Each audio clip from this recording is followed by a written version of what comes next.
आप सबको यीशु सहाय त्रिनितातीस के बाद 17वां रविवार आराधना में आप सबका हार्दिक स्वागत है।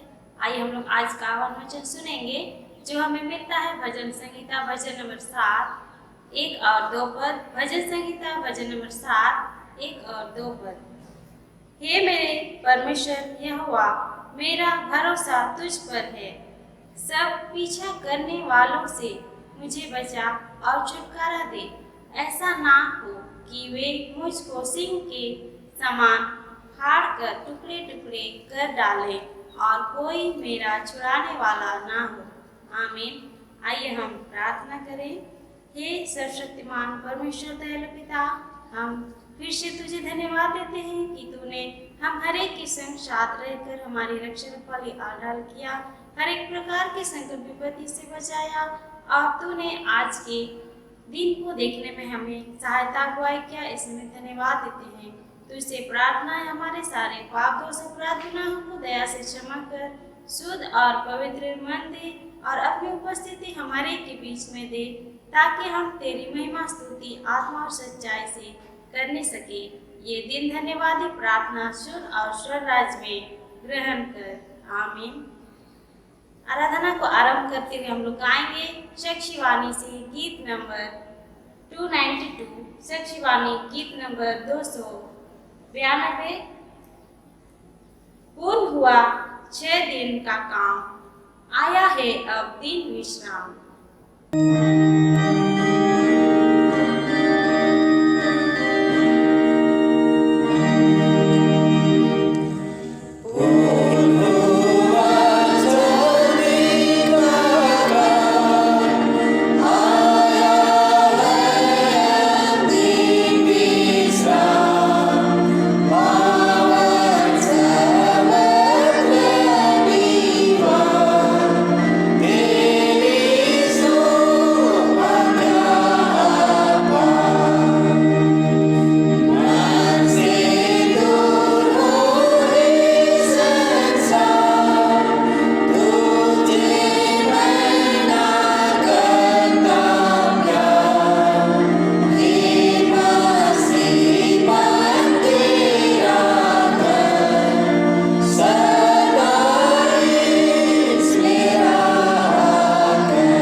परमेश्वर पिता और पुत्र और पवित्र आत्मा के नाम से आमीन। हमारी सहायता ईश्वर के नाम से है, जिसने स्वर्ग और पृथ्वी को सिरजा।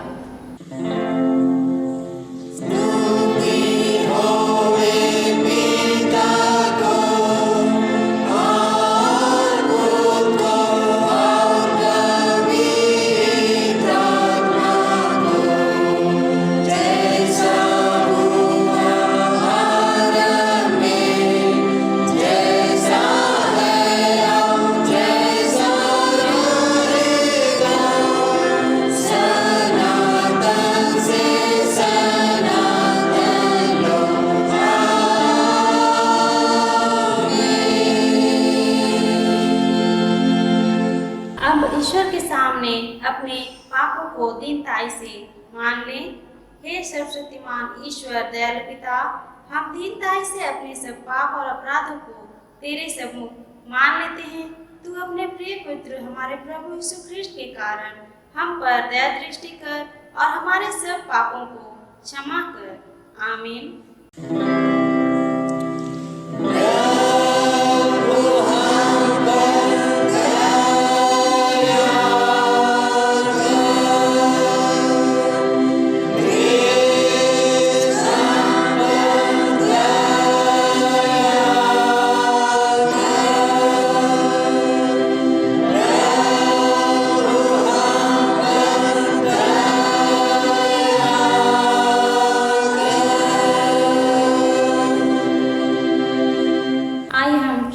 का वचन सुने। ईश्वर के पुत्र यीशु का लहू हमें सब पापों से शुद्ध करता है। यदि हम कहें कि हम में कुछ पाप नहीं, तो अपने को धोखा देते हैं और सच्चाई हम में नहीं है। यदि हम अपने पापों को मान लें, तो वह हमारे पापों को क्षमा करने को और हमें सब अधर्म से शुद्ध करने को विश्वास योग्य और धर्मी है। यूहन्ना 1:7-9। आमीन।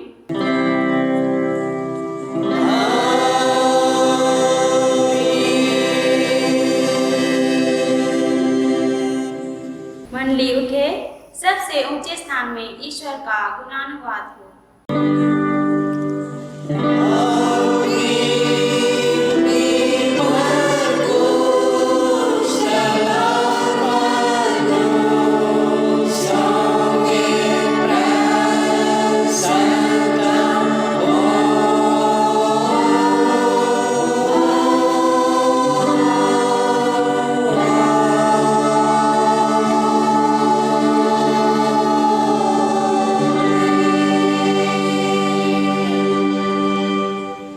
तुम्हारे संग हो।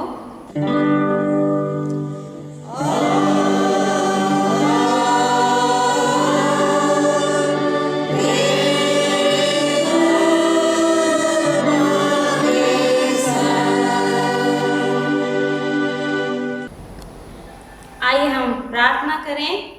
हे सर्वशक्तिमान ईश्वर दयालु पिता, हम तेरा धन्य मानते हैं कि तूने अपने पुत्र यीशु ख्रिस्ट के द्वारा पाप क्षमा और अनंत जीवन की वाचा दी है। हम तेरी इसी दया के कारण विनती करते हैं कि अपने पवित्र आत्मा के द्वारा हमारे मनों में सच विश्वास और दृढ़ आशा उत्पन्न करके संभाल कि हम इस समय के दुख में धीरजवान होकर मृत्यु की घड़ी कुशल के साथ संसार से विदा हो सकें और हमारे प्रभु यीशु ख्रिस्ट के पुण्य प्रताप से स्वर्ग राज्य में प्रवेश कर सदा के लिए परम सुख के भागी हों, जिससे हम युगानुयुग तेरी स्तुति और महिमा करते रहें। आमीन।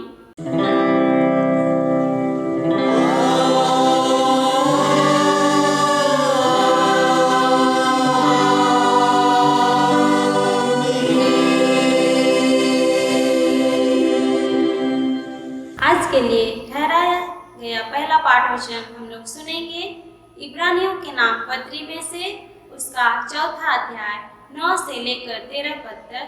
इब्रानी 4:9 से 13। इसमें परमेश्वर का वचन इस प्रकार कहता है, अतः जान लो कि परमेश्वर के लोगों के लिए सबका विश्राम बाकी है, क्योंकि जिसने उसके विश्राम में प्रवेश किया है उसने भी परमेश्वर के समान अपने कामों को पूरा करके विश्राम किया है। अतः हम उस विश्राम में प्रवेश करने का प्रयत्न करें।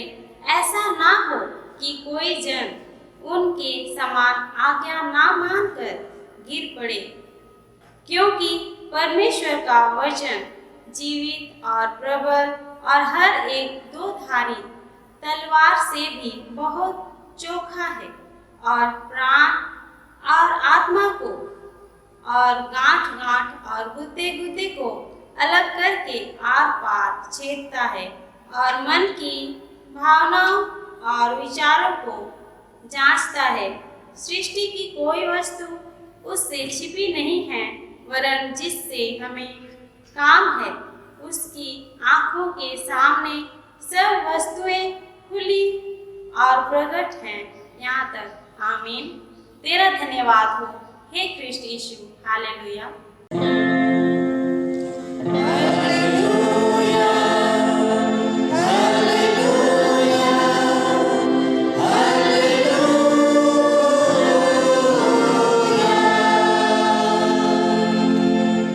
अब हम समस्त क्रिश्चियनी कलीसिया के संग अपना महापवित्र विश्वास मान लेके यूं कहें, मैं विश्वास करती हूँ परमेश्वर पिता पर, जो स्वर्ग और पृथ्वी का सर्वशक्तिमान सृजनहार है, और उसके इकलौते पुत्र अपने प्रभु यीशु ख्रिस्ट पर, जो पवित्र आत्मा से गर्भ में आया, कुंवारी मरियम से उत्पन्न हुआ, पंतुस पिलातुस के आज्ञा से दुख उठाया, क्रूस पर चढ़ाया गया, मर गया, गाड़ा गया, पाताल में उतरा, तीसरे दिन मृतकों में से जी उठा, स्वर्ग पर चढ़ गया और परमेश्वर सर्वशक्तिमान पिता के दाहिने हाथ बैठा है, जहाँ से वह जीवितों और मृतकों का विचार करने को फिर आवेगा।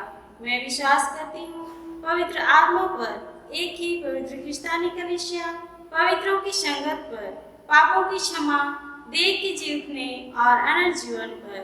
आमीन।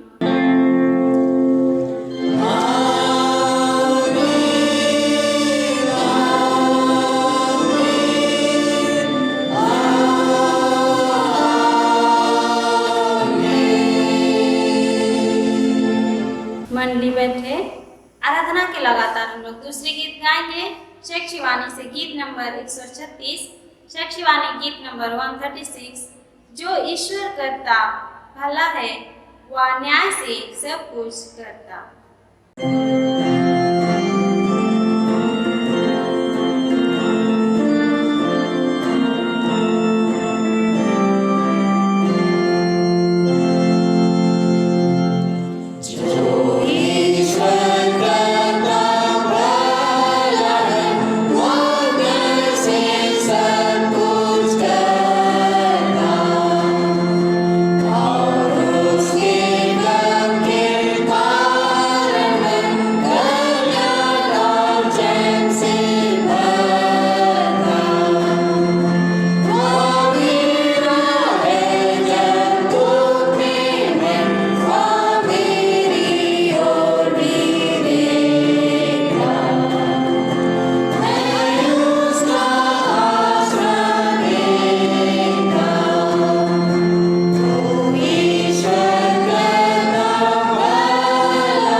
तुम्हें हमारे पिता ईश्वर और प्रभु यीशु ख्रिस्ट की ओर से अनुग्रह और शांति मिले। आमीन। आइए हम प्रार्थना करें। अनुग्रहकारी प्रेमी ईश्वरीय पिता, हम तुझे धन्यवाद देते हैं आज के नए दिन को हमें देखने दिया, ताकि तेरे नए और सामर्थ्यशाली वचनों में हम मनन चिंतन करने सके और अपने जीवन को संवारने सके। हे पिता परमेश्वर, यह प्रार्थना हमारे मुक्तिदाता मसीह यीशु ख्रिस्ट के पवित्र नाम से मांगते हैं, सुन और स्वर्ग में ग्रहण कर। आमीन। आज के लिए जो उपदेश पाठ वचन ठहराई गई है उसे हम लोग पाएंगे। लूका रचित सुसमाचार 14 अध्याय पहला पद से लेकर के 11 पद तक। लूका रचित सुसमाचार 14 अध्याय पहला पद से लेकर के 11 पद तक, जिसमें प्रभु परमेश्वर का वचन इस प्रकार लिखा हुआ है। फिर वह सब्त के दिन फरीसियों के सरदारों में से किसी के घर रोटी खाने गया और वे उसकी घात में थे। वहाँ एक मनुष्य उसके सामने था जिसे जलंधर का रोग था। इस पर यीशु ने व्यवस्थापकों और फरीसियों से कहा, क्या सब्त के दिन अच्छा करना उचित है या नहीं? परंतु वे चुपचाप रहे। तब उसने उसे छूकर चंगा किया और जाने दिया और उनसे कहा, तुम में से ऐसे कौन है जिसका गधा या बैल कुएं में गिर जाए और वह सब्त के दिन उसे तुरंत बाहर ना निकाले? वे इस बातों का कुछ उत्तर ना दे सके। जब उसने देखा कि आमंत्रित लोग कैसे मुख्य मुख्य जगहें चुन लेते हैं, तो एक दृष्टांत देकर उनसे कहा, जब कोई तुम्हें विवाह में बुलाए तो मुख्य जगह में ना बैठना। कहीं ऐसा ना हो कि उसने तुमसे भी किसी बड़े को न्योता दिया हो और जिसने तुझे और उसे दोनों को न्योता दिया है आकर तुझसे कहे, इसको जगह दे, और तब तुझे लज्जित होकर सबसे नीचे जगह में बैठना पड़े। पर जब तो बुलाया जाए तो सबसे नीचे जगह जा पाए, कि जब वह जिसने तुझे न्योता दिया है आए तो तुझसे कहे, हे मित्र, आगे बढ़कर बैठ। तब तेरे साथ बैठने वालों के सामने तेरी बड़ाई होगी, क्योंकि जो कोई अपने आप को बड़ा बनाएगा वह छोटा किया जाएगा, और जो कोई अपने आप को छोटा बनाएगा वह बड़ा किया जाएगा। आमीन। परमेश्वर ने आज के पवित्र दिन को हमें देखने का अवसर दिया। इस निमित्त हम उसे धन्यवाद देने की आवश्यकता है। धन्य समय वह समय है जब हम प्रभु के वचनों में मनन चिंतन करना चाहते हैं या करते हैं, या समय में प्रभु ने हमें रखा है। इस निमित्त भी पिता परमेश्वर को धन्यवाद मिले। प्यारे भाइयों तथा बहनों, आज के उपदेश पाठ वचन में जिस प्रकार हमने सुना कि फरीसियों के सरदारों के यहाँ यीशु रोटी खाने के लिए उतरा और उसके घात में फरीसी और व्यवस्थापक थे। इसलिए यीशु ने वहाँ एक जलंधर रोगी जो कि वहाँ उपस्थित था, उनके बीच उसे खड़ा करके उनसे कहने लगा कि सब्त के दिन भला करना उचित है कि नहीं। वे चुप रह जाते हैं।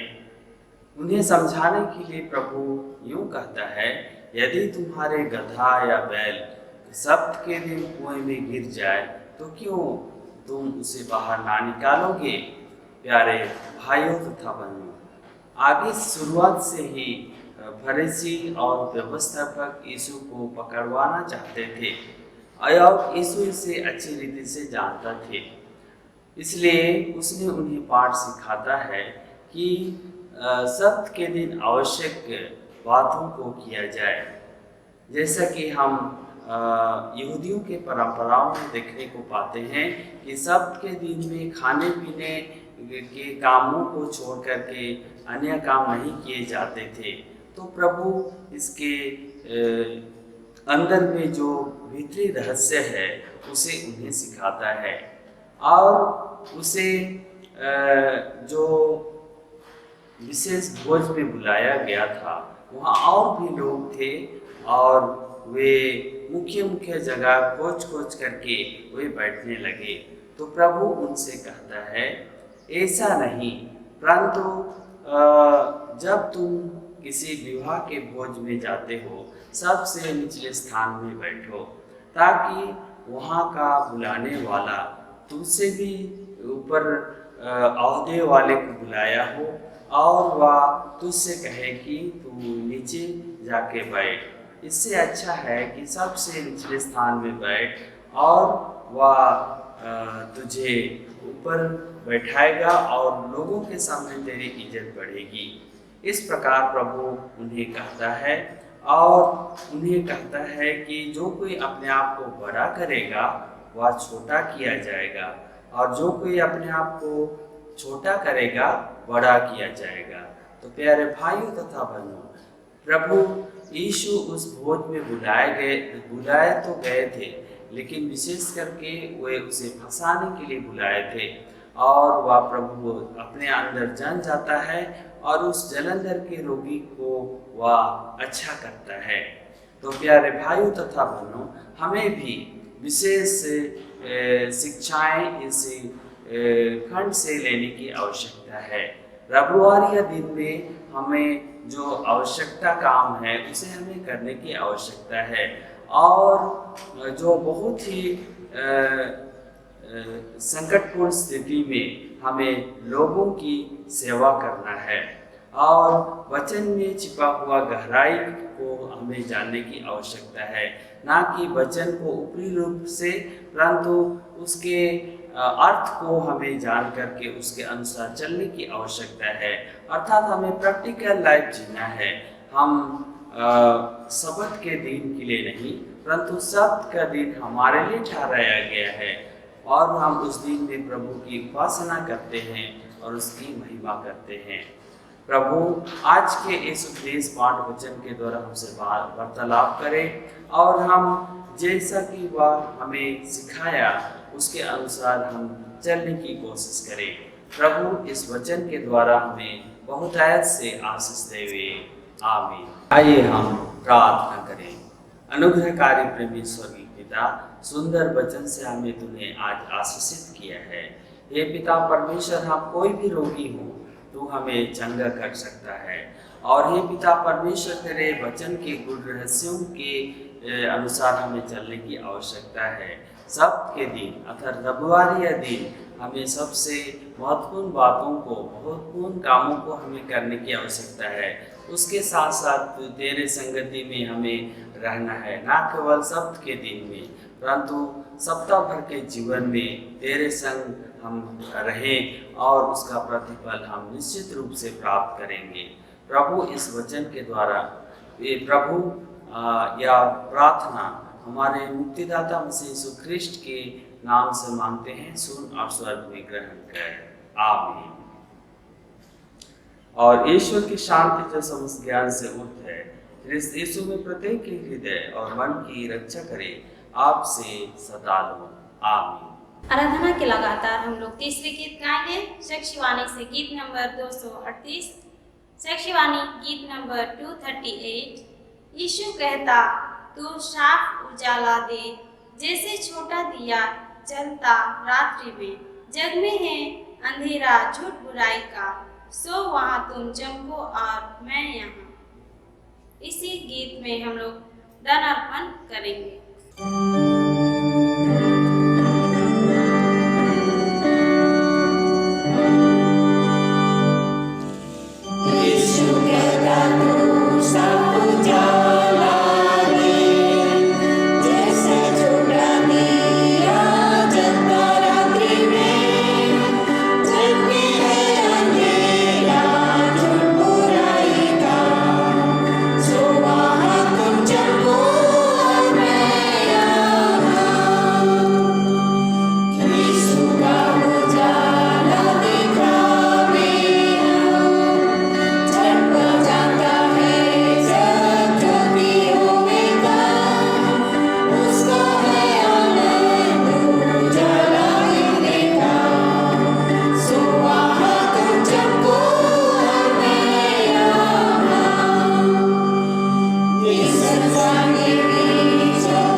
परमेश्वर स्वर्गवासी पिता, हम तेरी विनती करते हैं अपनी क्रिश्चियनी कलीसिया और उसके सारे सेवकों की अगुवाई कर कि वे तेरे वचन के निर्मल उपदेश में ठहरें, जिससे सच, विश्वास और प्रेम हम में बढ़े और दृढ़ाया जाए। हे प्रभु, भारत रिपब्लिक के हमारे प्रेसिडेंट, इस प्रांत के गवर्नर, राजकीय सभा और मंत्रिमंडलों, सब न्यायियों और हाकिमों और सब राज्य कर्मचारियों को आशीष दे और उनकी अगुवाई कर कि वे न्याय और धर्म से देश की सेवा करें और हम कुशल चैन से सारी भक्ति और गंभीरता से काल बिताएं। हमारी कलीसियाई सभाओं, सेंट्रल काउंसिल, डायसेशन काउंसिल और कलीसिया की अन्य मंडली सभाओं को आशीष दे कि वे इस मंडली को तेरी पवित्र इच्छा के अनुसार चलाएं। जगत के लुथेरन कलीसिया और देश विदेश के हमारे सभी ख्रिस्ट विश्वासी मित्रों को आशीष दे कि हम क्रिश्चिय प्रेम और सहयोग में आगे बढ़ें और जगत में तेरी साक्षी के लिए अधिक सामर्थ्य पाएं। हमारी कलीसिया के सब काम पर आशीष दे, लड़के लड़कियों की शिक्षा पर आशीष दे कि वे तेरे भय, प्रेम और भरोसा में बढ़ते जाएं। कलीसिया के विद्यालयों, शिक्षण, प्रशिक्षण, महाविद्यालयों और अन्य संस्थाओं को संभाल और उनकी बढ़ती दे और उनके द्वारा कलीसिया के लिए आत्मिक और लौकिक आशीष दे। खेती बाड़ी और हर एक काम उद्यम को सफल कर, जिससे हर कोई सुविवेक से तेरे आगे चले और अपनी जीविका पाए। अपनी कृपा से उन सबों पर दृष्टि कर जो कंगालपन, रोग और नाना प्रकार की सकेती और दुख में हैं, उनको शांति दे। हे परमेश्वर पिता, तुझसे प्रार्थना करते हैं परमेश्वर कि इस समय हमारा विश्व, देश, राज्य, कलीसिया जो महामारी के कारण चिंतित है और उससे जूझ रही है, तू अपनी दया और आशीष हमारे के ऊपर दे ताकि हम उस महामारी से बच सके। तुझसे प्रार्थना है परमेश्वर पिता, उसके लिए जो वैक्सीन की खोज की जा रही है, उसमें तू हर एक उन सबों को जो खोज करते उन्हें सफल दे, बुद्धि ज्ञान से परिपूर्ण कर ताकि वे उसे जल्द से जल्द खोज कर सके। तू ही उनकी अगुवाई कर और हम हर एक को इस महामारी से बचा परमेश्वर पिता। तुझसे प्रार्थना है जो इस महामारी से पीड़ित है, उन्हें तू सुस्वस्थ जीवन दे और हर एक को संभाल। तुझसे प्रार्थना है, हाँ, अभी हमने जो दान अर्पण किए हैं उस दान पर अपनी दया और आशीष प्रदान कर ताकि हम उस दान को तेरी सेवा और महिमा के लिए लगा सके। तुझसे प्रार्थना है जिन हाथों ने इस दान को दिए हैं उस हाथों को तू आशीषित कर और जिस भंडार से वे दान दिए गए हैं उस भंडार को हमेशा भरा पूरा रख। हम हर एक के ऊपर अपनी दया और आशीष बनाए रख। हमारी कलीसिया के सब भाई बहनों की रक्षा कर जो दूसरे देशों में चले गए हैं, कि वे सब जोखिम और परीक्षाओं में विश्वासी ठहरे। हम उनके लिए भी तेरी विनती करते हैं जो मंडली से निकाले गए व उलट हुए हैं, उन पर दया कर कि वे सच्चे पश्चाताप से तेरी ओर फिरें। सब मनुष्यों का त्राणी ठहर और उन पर जो अंधियारे में बैठे हैं मुक्ति का उजाला प्रकाश कर। हमको अपश्चातापी मृत्यु से बचा और अंत में अपने प्रिय पुत्र हमारे प्रभु यीशु ख्रिस्ट के द्वारा स्वर्ग राज्य में ग्रहण कर। आमीन। हे हमारे पिता, तू जो स्वर्ग में है, तेरा नाम पवित्र किया जाए, तेरा राज आवे, तेरी इच्छा जैसी स्वर्ग में है वैसे इस पृथ्वी पर भी हो। हमारे प्रतिदिन की रोटी आज हमको दे और हमारे अपराधों को क्षमा कर जैसे हम भी अपने अपराधियों को क्षमा करते हैं, और हमको परीक्षा में मत डाल परंतु बुराई से छुड़ा, क्योंकि राज और पराक्रम और महिमा सदा तेरे ही हैं। आमीन।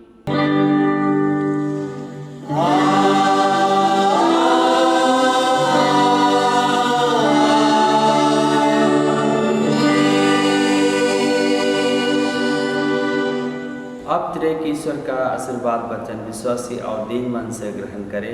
परमेश्वर तुझे आशीष देवे और तेरी रक्षा करे। परमेश्वर अपना मुख का प्रकाश तुझ पर करे और तुझ पर अनुग्रह करे। परमेश्वर अपना मुख का प्रकाश तुझ पर करे और तुझे कुशल देवे। आमीन।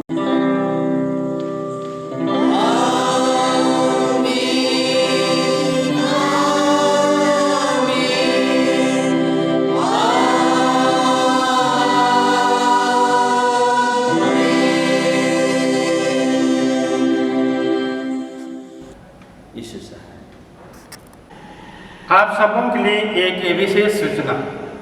GEL church Rourkela Paris YouTube channel में दिए गए व्हाट्सएप नंबर के माध्यम से अपने विशेष प्रार्थना की अर्जी मैसेज करके हर सप्ताह के शुक्रवार तक भेजें, ताकि आने वाला सप्ताह से उनके लिए प्रार्थना की जा सके। धन्यवाद।